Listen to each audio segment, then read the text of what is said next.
To Z या Z to add लगाना, यानी कि सॉर्टिंग करना असेंडिंग ऑर्डर में ए टू जेड, और जेड टू ए मतलब डिसेंडिंग।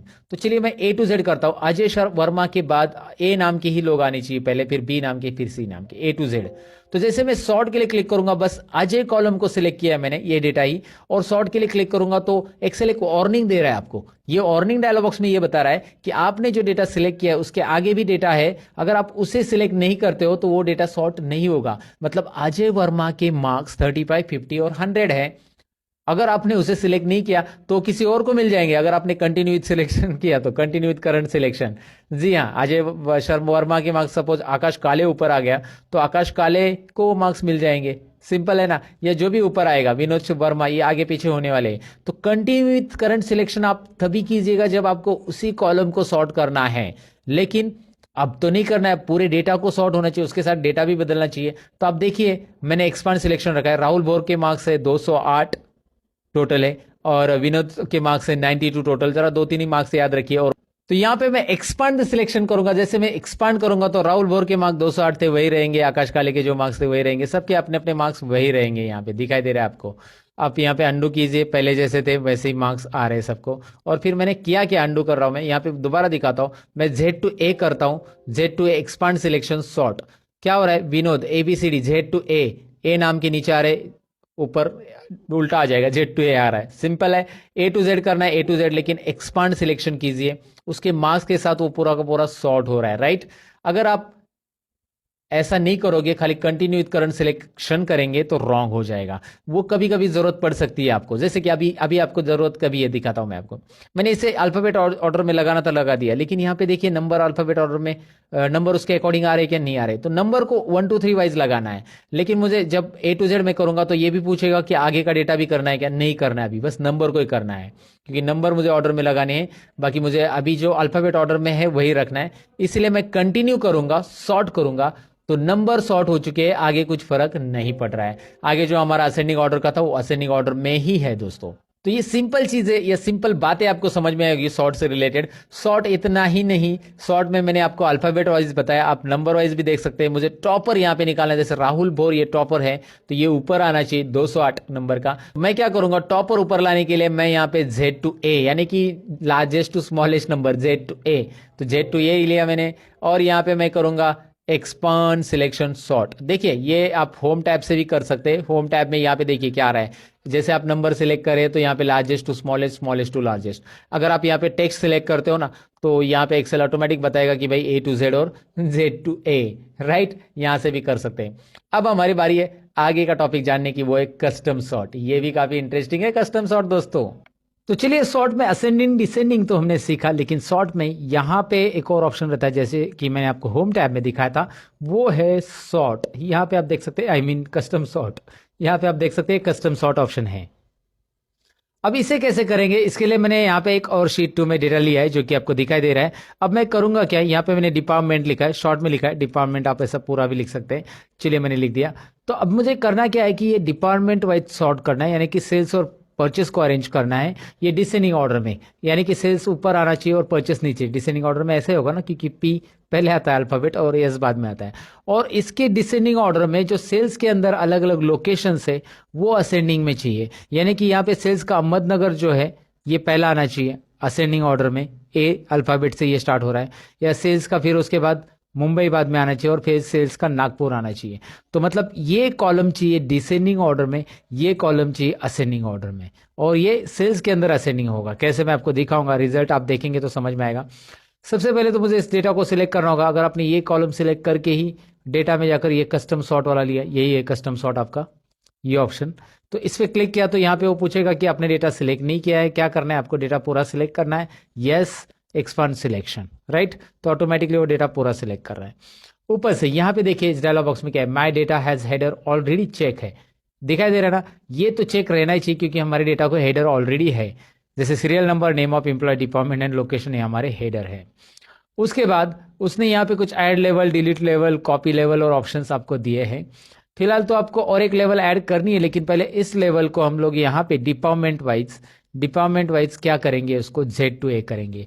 देखिए इस डायलॉग बॉक्स में मैंने किया क्या है, मुझे डिपार्टमेंट वाइज डिसेंडिंग ऑर्डर में चाहिए, इसलिए क्योंकि सेल्स ऊपर रहना चाहिए सभी सेल्स के रिकॉर्ड, और उसके बाद उसके नीचे परचेस के आने चाहिए, इसलिए डिपार्टमेंट वाइज Z2A। लेकिन ऐड लेवल कीजिए, ऐड लेवल करने के बाद यहाँ पे आपको और एक लेवल ऐड करने के लिए मिलती है, जो कि देन बाय में आप ऐड कर सकते हैं। करना क्या है इस देन बाय में, आपको लोकेशन A to Z चाहिए। लोकेशन कैसा चाहिए, A to Z, मतलब पहले डिपार्टमेंट सॉर्ट होगा और उसके अंदर हर एक डिपार्टमेंट के लोकेशंस असेंडिंग ऑर्डर में आएंगे। कैसे, जरा रिजल्ट देखते हैं। ओके कीजिए।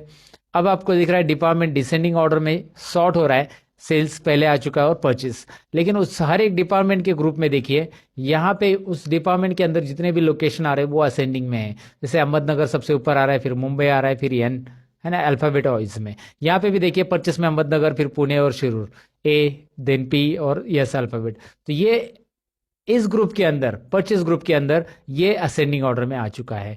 तो देन बाय क्या काम कर रहा है ये आपको यहाँ पे समझ में होगा। करना क्या है देन बाय के लिए, बस सबको सिलेक्ट करो, सॉर्ट करो, और यहाँ पे आपको मिल रहा है। नहीं चाहिए तो यहाँ से लेवल आप डिलीट कर सकते हैं, या फिर इसी का और कॉपी लेवल वगैरह, इसी का कॉपी आ जाएगा दूसरा लेवल, और फिर यहाँ पे कुछ और चेंज करना है तो आप कर सकते हैं।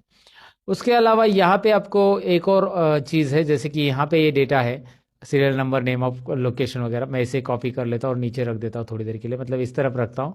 और मुझे इसे ऑर्डर में ये करना है, जैसे ये अल्फ़ाबेट ऑर्डर में लगाना है, तो इसमें अल्फ़ाबेट ऑर्डर में डिपार्टमेंट पहले कॉलम में, पहले इधर आ जाएगा पहले कॉलम के अंदर, और फिर सीरियल नंबर वगैरह लास्ट में चला जाएगा। कैसे, मैं आपको दिखाता हूँ। ये हॉरिजॉन्टल डेटा सॉर्ट करने के लिए करना क्या है, सॉर्ट में दोबारा जाइए, ऑप्शंस में जाइए। ऑप्शंस में देखिए यहाँ पे ऑप्शन आ रहा है आपको सॉर्ट लेफ्ट टू राइट, और ऊपर केस सेंसिटिव भी है, मतलब अल्फ़ाबेट कैपिटल वाले पहले होंगे फिर स्मॉल वाले बाद में आएंगे, केस सेंसिटिव रखेंगे तो वो आपके ऊपर है, केस सेंसिटिव रखना है नहीं रखना है। सॉर्ट करते हैं लेफ्ट टू राइट, और उसके बाद ओके करते हैं। यहाँ पे मैंने कॉलम रो ही नहीं सिलेक्ट किया, रो नंबर 9 में डेटा है या 10 में, 10 में डेटा है हमारा, रो नंबर 10 में डेटा है, यहाँ पे रो सिलेक्ट करना पड़ेगा हमें।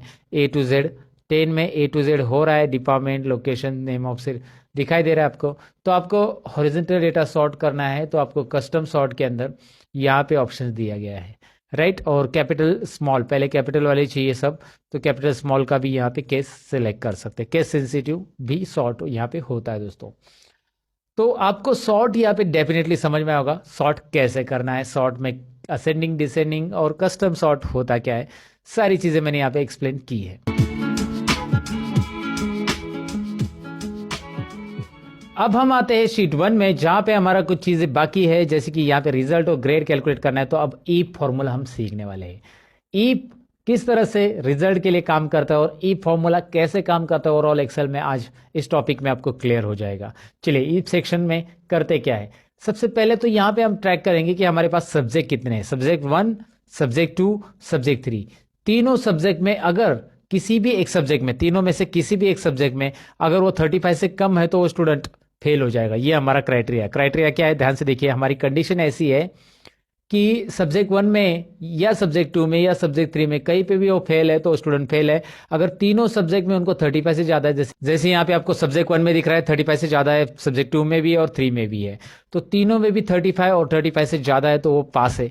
ये हमारा रिजल्ट के लिए कंडीशन है। अच्छा एक काम कीजिए, मैं छोटा सा ईप पहले समझा देता हूँ। ईप में कौन कौन सी चीज़ें आने वाली वो देखिए। ईप फॉर्मूला तो हमें सीखना है। ईप के अंदर हम एंड कैसे यूज़ करना है, ईप का एंड के साथ कैसे यूज़ होगा, और ईप का और के साथ कैसे यूज़ होगा, और ईप यानी नेक्स्ट ईप कैसे यूज़ होगा, ये भी हम सीखने वाले। ईप के अंदर ईप, मल्टीपल ईप हम बोल सकते हैं उसको।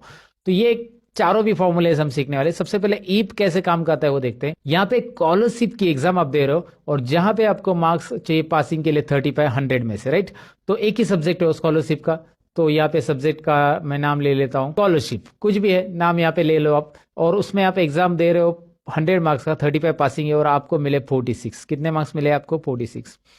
तो ये आपको मार्क्स मिले हुए स्कॉलरशिप के लिए, राइट। अब आपको करना क्या है, मेरा फॉर्मूला क्या रहेगा, मैं यहाँ पे जरा कॉलम की साइज बढ़ा देता हूँ। मेरा फॉर्मूला इसके लिए रहेगा 46 के लिए। तो ये पास है कि नहीं है, ये स्टूडेंट जो भी 46 मिला है यहाँ पे लिख के आना चाहिए आगे के सेल में। तो मैं डायरेक्टली पास टाइप कर सकता हूँ, लेकिन ईप फॉर्मूला में कैसे होगा देखिए। ईप लेने के बाद ईप एक आपको यहाँ पे डिस्क्रिप्शन में दिखाई दे रहा है, यहाँ पे मैं आपको पढ़ के भी दिखाता हूँ। Checks whether a condition is met and returns one value if true and another value if false। तो ईप यहाँ पे मैंने सिलेक्ट किया है। अगर आपकी कंडीशन मिलती है तो पहला आंसर जो होगा कंडीशन के अकॉर्डिंग ट्रू रहेगा, और नहीं तो दूसरा आंसर फॉल्स। अगर कंडीशन नहीं मिल रही तो वो आंसर हम दूसरा देंगे। तो ईप आपको दो आंसर अलाउ करता है। चलिए ईप और टैब बटन प्रेस कीजिए। यहाँ पे देखिए पहले